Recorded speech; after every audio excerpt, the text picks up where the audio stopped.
여러분 안녕하십니까?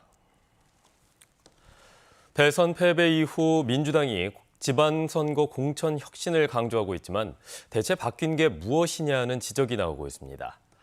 공천 관리를 투명하고 공정하게 운영하라는 지적이 나오고 있고 청년과 여성 경쟁 지역구 지정에 대한 반발도 여전합니다. 보도에 이성각 기자입니다. 대선 패배 후 지방선거에서 반전을 노리는 민주당은 반성과 변화를 강조합니다. 당이 변해야 한다, 혁신해야 한다. 이런 말 가지고는 지금 부족합니다. 절박한 마음이 지금 민주당에게 꼭 필요합니다. 특히 민주당 혁신 의지는 텃밭인 호남에서 지방선거 공천 관리를 어떻게 하느냐가 시험대가 될 수 있습니다. 하지만 당 안팎에선 우려가 나오고 있습니다. 당장 시민단체는 민주당 후보 선출 과정의 투명성과 공정성을 위해 공관위원 명단 등의 공개를 요구하고 있습니다. 민주당 광주시당은 공관위원 보호와 로비 차단 등을 이유로 비공개하고 있지만 강원, 제주, 충남, 전북, 도당은 사실상 명단을 공개한 상태입니다. 공천을 관리하고 심사하는 그런 공천관리위원회 위원들의 명단을 좀 공개를 해서 이분들이 책임 있게 그 일을 좀 할 수 있도록 하는 게 굉장히 중요합니다. 광주시의회 20개 선거구 중 8곳을 여성과 청년만 경쟁하는 특정 선거구로 지정한 것도 반발과 잡음이 여전합니다. 취지에는 공감하면서도 절차의 공정성을 잃었다는 지적입니다. 기존의 가산점 제도를 손질해서 공천에서 조금 배려하는 것이 합리적이지 아예 다른 사람의 출마 자체를 막는 것은 충분한 숙고는 아닌 것 같습니다. 반성과 변화의 바로미터가 될 민주당의 지방선거 공천관리. 혁신의 진정성을 의심받는다면 호남에선 이기고도 상처를 남기는 지방선거 결과를 받아들 수 있습니다. KBS 뉴스 이성각입니다. 광주 지역의 시민사회단체들이 참여하는 정치개혁 광주시민연대가 특정 정당의 정치 독점 해소를 위한 정치개혁을 촉구했습니다. 이들 단체는 어제 광주시청 앞에서 기자회견을 열고 지역의 일당 독점 정치를 막기 위해 민주당은 광주 기초의회 전 선거구에 2명만 공천하는 등의 정치적 결단을 내려달라고 요구했습니다. 6일 지방선거 광주 전남 기초단체장 후보들을 소개하는 연속 보도입니다. 오늘은 전현직 시장과 도교육감 출신 등 10명이 출마 의사를 밝힌 순천시장 선거와 전현직 군수가 재격돌하는 강진군수 선거에 출마한 후보자들을 백미선, 최정민 기자가 차례로 보도합니다.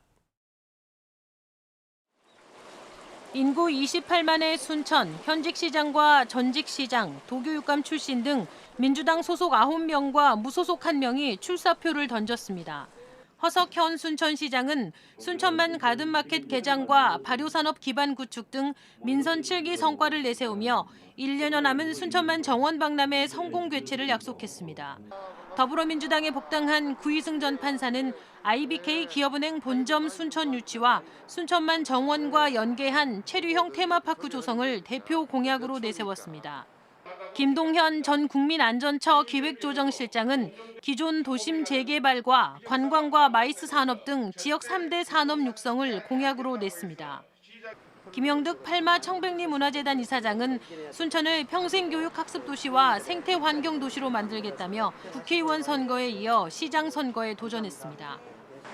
관광학 박사인 김정욱 예비후보는 전통시장 환경을 대폭 개선해 관광상품으로 개발하고 치매 요양마을과 동천 생태공원을 조성하겠다는 구상입니다. 대선을 앞두고 민주당에 복당한 노관규 전 순천시장은 광양만권 중심 메가시티 준비와 대한민국 생태수도를 완성하겠다며 재출마를 결심했습니다.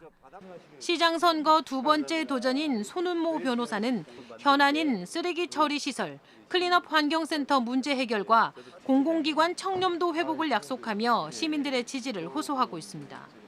젊은 리더십을 강조하고 있는 오학은 전 전남도 의원은 대형 리조트와 호텔 유치를 통한 1조 관광경제 공약과 청년과 신혼부부를 위한 만원주택 공급 등을 약속했습니다. 순천대 총장을 지낸 장만채 전 전라남도 교육감은 지역 인지도를 기반으로 대형 복합 쇼핑몰 순천 유치와 남북권 수도 순천을 위한 토대 마련을 비전으로 제시했습니다. 무소속 출마자인 이영준 예비후보는 낙후된 원도심 발전을 위한 인구 유입책 마련과 전국 최하위인 청렴도를 회복하겠다는 포부를 밝혔습니다. 출마자 10명 가운데 9명이 민주당 소속인 순천시장 선거는 국민의힘이 강력한 후보를 내지 못할 경우 사실상 민주당 경선에서 판가름 날 것이란 전망입니다. KBS 뉴스 백미선입니다.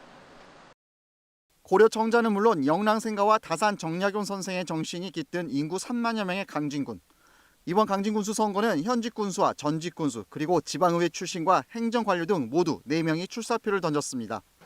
지난 2018년 지방선거에서 3선 도전에 나섰다가 당내 경선에서 진 강진원 전 군수가 다시 출마합니다. 강 전 군수는 특히 창조적 능력과 청렴이 검증된 일꾼임을 강조하고 나섰습니다. 국민들의 삶을 연구한 그 경험을 바탕으로 해서 강진의 이 위기를 가장 빠르고 확실하게 극복시켜서 강진의 기적을 만들어내겠습니다. 서채원 민주당 정책위 부의장도 강진에 유능한 정치가가 필요하다며 출마를 선언했습니다. 서 부의장은 특히 기초의원부터 시작해 20여 년의 지방정치 경험으로 강진을 발전시켜 나가겠다고 다짐했습니다.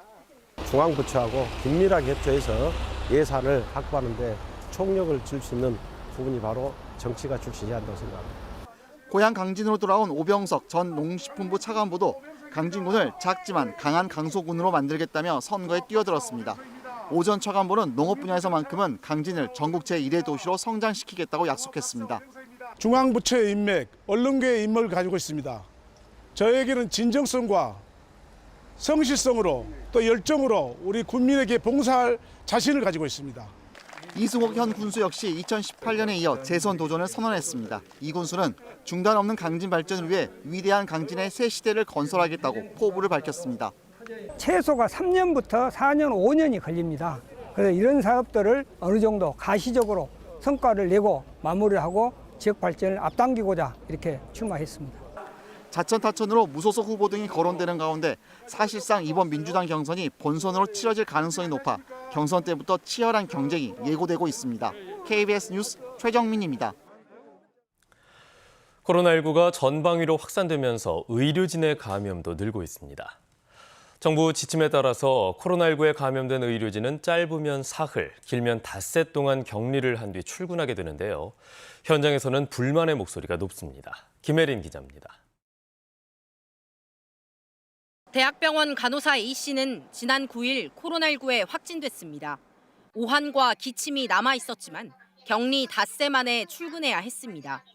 일하면서도 오한이 계속 들고 고통도 계속 조금 지속되고 있는 상황이긴 했는데 바쁘다고 출근을 안 하게 돼버리면 다 대신 또 누군가가 나와야 되니까. 코로나19 확진자 입원 병상이 있는 대형 병원들은 대부분 사정이 같습니다. 정부는 의료진의 격리 기간을 5일로 단축하고 지난달 말부턴 무증상이나 접종 완료자의 경우 3일로 제한할 수 있다는 지침을 내렸습니다. 코로나 확산 상황에서 의료 공백을 막겠다는 취지인데 의사들도 예외는 아닙니다. 3일이라고 해버리면 당연히 전파력도 어느 정도는 가지고 있을 거고 더 많은 거를 전파시키지 않을까. 보건의료 노조는 의료진의 노동권, 건강권을 위한 대책 마련을 촉구합니다. 지금 당장 의료진의 가부화를 해결하고 지속 가능한 인력 대응 체계를 시급히 구축하지 않으면 의료 인력 붕괴와 의료 체계 마비를 막을 수 없는 절박한 상황입니다. 노조는 기존 의료진들의 격리 기간을 단축하는 건 땜질식 처방에 불과하다며 의료 인력과 공공의료 확충을 요구했습니다. KBS 뉴스 김혜린입니다. 광주와 전남 지역에서 어제도 2만 명대의 확진자가 나왔습니다. 광주에서는 어제 오후 6시를 기준으로 8,926명이 확진됐고 전남은 22개 시군에서 11,268명이 확진 판정을 받았습니다. 광주의 경우 소아 특화 거점 전담병원의 병상 가동률이 80%에 육박하고 있는 가운데 어제부터 소아 백신 접종이 시작됐습니다.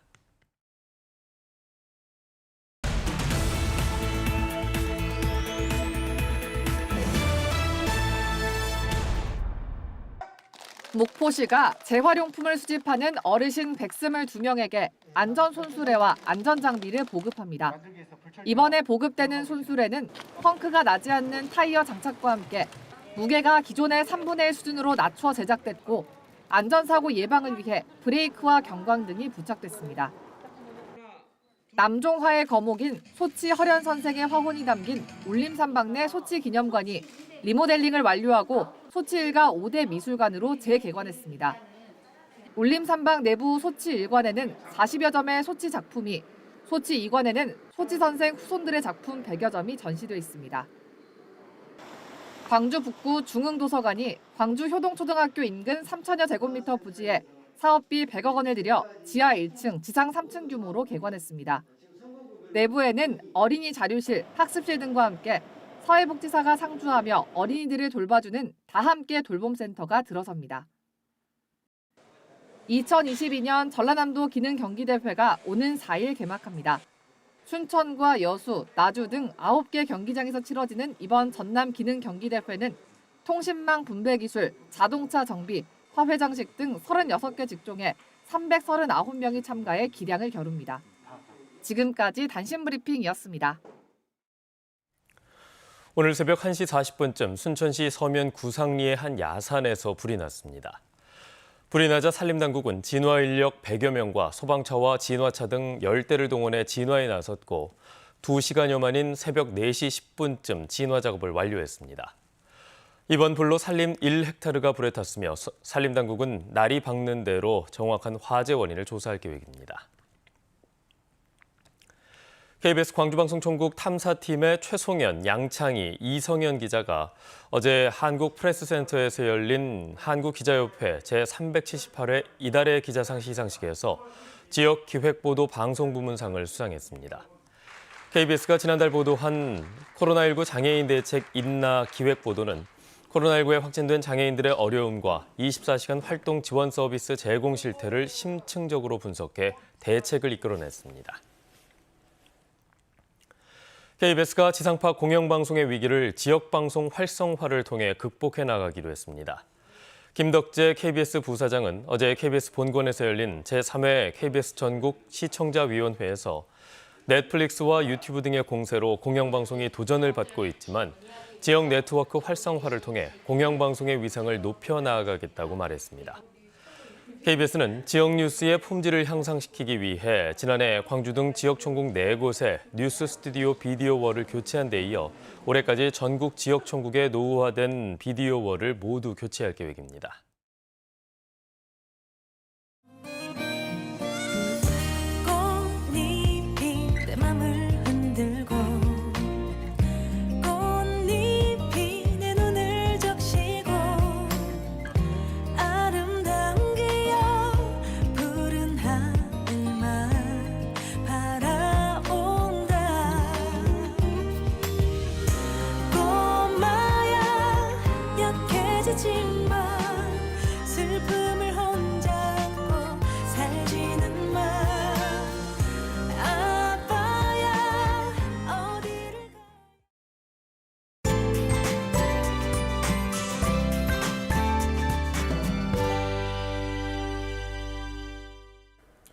주변이 화사하게 물들고 있습니다. 봄꽃들이 피어나고 있는데요. 특히 봄꽃 중에서도 벚꽃이 광주는 지난 금요일에 개화를 시작했습니다.